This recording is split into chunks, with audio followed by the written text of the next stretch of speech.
जी अस्सलाम वालेकुम। आज हम आपको लेक सिटी का M8 का विज़िट करवाएंगे और ये M7 का जो अभी तरक्याती काम स्पीड से जारी है, आप देख सकते हैं आप ये M7 जा रहा है, इसका भी तरक्याती काम स्पीड से जारी है। तो आगे M8 आपको मुकम्मल विज़िट करवाते हैं। यहाँ पे पोजीशन है और इंतहाई मुनासिब कीमत है।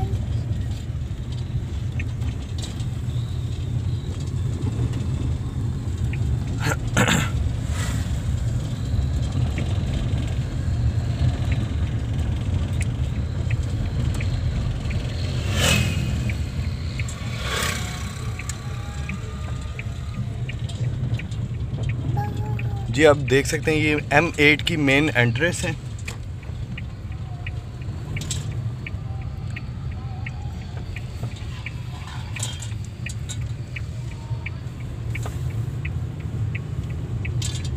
अब वो देख सकते हैं कि यहाँ पे घर बनना शुरू हो चुके हैं और ये M8 है। जो M8 का इस टाइम रेट जा रहा है वो 75 लाख जा रहा है और 1 साल का इसका पेमेंट प्लान है।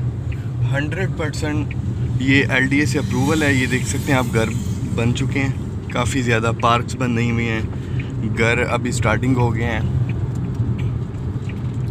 और बिजली का यहाँ पे मुकम्मल सिस्टम है। यहाँ पे पार्क्स बहुत बड़ी पार्क्स बनाई गई हैं और काफ़ी अच्छा एरिया है, पुरसकून है। मेन से थोड़ा सा साइड पे आ जाता है और खुले रोड हैं, ये देख सकते हैं आप। बिजली, सुई, गैस, हर चीज़ मौके पे मौजूद है। ये आप इसके देख सकते हैं M8 की जो B1 की पार्क है, ये कितनी खूबसूरत पार्क बनाई गई है। यहाँ पे बहुत ही निहायत मुनासिब कीमत पे प्लाट मिल सकते हैं। 75 लाख का प्लाट है 5 मरले का और इसमें सिर्फ 5 मरले की कैटेगरी है, ना 3 मरले की ना 7 मरले की है और जो पेमेंट प्लान है वो 1 ईयर का है। और यहाँ पे आप मौके पे डाउन पेमेंट दे के आप घर की तैयारी शुरू कर सकते हैं। बहुत शुक्रिया। अस्सलाम वालेकुम।